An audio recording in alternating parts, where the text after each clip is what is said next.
नमस्कार जवाहर, आप देख रहे हैं समाधान कब तक। और आज खबर गिरिडीह जिले के बेंगाबाद से है। आपको बता दें कि भाजपा के द्वारा मेरी माटी मेरा देश अभियान लगातार चल रहे हैं। इसी के तत्वाधान आज बेंगाबाद के जगन्नाथ धाम में मेरी माटी मेरा देश कार्यक्रम का आयोजन किया गया था, जिसमें कोडरमा के सांसद सह केंद्रीय शिक्षा राज्य मंत्री अन्नपूर्णा देवी शामिल हुई। मेरी माटी मेरा देश कार्यक्रम लगातार देश में चल रहे हैं, जिसमें वीर वीरांगनाओं को सम्मान देने के लिए मेरी माटी मेरा देश अभियान की शुरुआत की गई है। इस कार्यक्रम का उद्देश्य है कि गांव के एक सामान्य व्यक्ति को देश की माटी के महत्व को बताते हुए देश की माटी से जोड़ना है। इस कार्यक्रम में भाजपा के कई नेता इस कार्यक्रम में शामिल हुए, अपनी अपनी उन्होंने बातें रखी। हालांकि इस कार्यक्रम के बाद जब केंद्रीय शिक्षा राज्य मंत्री अन्नपूर्णा देवी मीडिया से मुखातिब हुई तो उन्होंने कई सवालों के उत्तर भी दिए, जिसमें महत्वपूर्ण सवाल ये है कि इंडिया गठबंधन जो पूरे देश में तकरीबन 7 उपचुनाव हुए, जिसमें से 4 इंडिया गठबंधन जीती है, और विशेष करके झारखंड के डुमरी उपचुनाव जब हुए तो इंडिया गठबंधन ने, जैसा कि आप जानते हैं, कि जीत दर्ज की है। उसके बाद से लोकसभा में कयास लगाए जा रहे हैं कि लोकसभा चुनाव जो है कहीं ना कहीं एनडीए के लिए एक बहुत बड़ा चुनौती होगा। इन सवालों के साथ G20 को लेकर भी जब सवाल पूछे गए तो देखिए अन्नपूर्णा देवी ने क्या कुछ कहा है।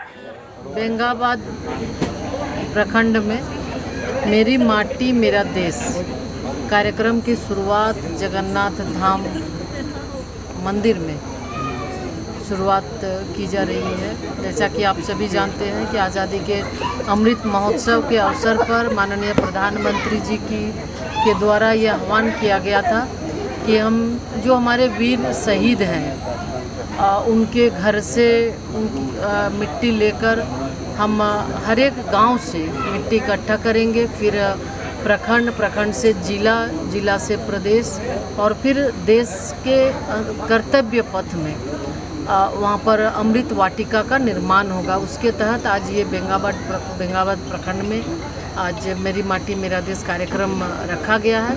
और इस कार्यक्रम के तहत हम लोग पवित्र मंदिर के प्रांगण से मिट्टी लेकर हर घर से मिट्टी लेंगे, और उसके बाद यहाँ पर भी ये प्रयास होगा कि अमृत वाटिका यानी 75 पेड़ जरूर लगे और गांव के अंदर, और उसी तरह सभी गांव में ये करने के लिए ये एक आह्वान प्रधानमंत्री जी की ओर से और माननीय राष्ट्रीय अध्यक्ष जी की ओर से हुई है। उसके तहत पार्टी के द्वारा ये कार्यक्रम चलाया जा रहा है, और आने वाले समय में भी ये एक सोच है कि इसके माध्यम से एक तो लोगों का जो शहीद हैं उनके घर की मिट्टी को ले जाकर कर्तव्य पथ पर, या जो मंदिर से हैं, या हर एक घर का हर भारतीय के घर से एक एक चुटकी मिट्टी जाएगा और कर्तव्य पथ पे अमृत वाटिका का निर्माण होगा।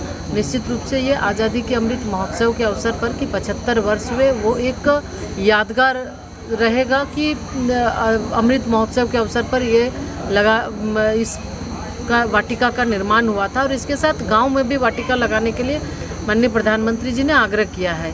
तो गांव में सबसे ज़्यादा है कि आज जिस तरह से जलवायु परिवर्तन की चर्चा, और हम लोग उसका देख भी रहे हैं कि क्या समस्या है इस बार का। अगर हम लोग देखें तो बरसात नहीं हुआ, बेमौसम बरसात, ठंड का भी वही स्थिति है, यानी ग्लोबल वार्मिंग का शिकार हो रहा है जलवायु परिवर्तन का। तो उसके तहत अगर हम हर एक गाँव में पौधा लगाएंगे तो हमारा पर्यावरण भी संतुलित होगा, स्वच्छ होगा, लोगों को अच्छी शुद्ध हवा भी मिलेगी, और संतुलित होने से पानी भी समय पे मिलेगा। तो एक ये भी इसका उद्देश्य है।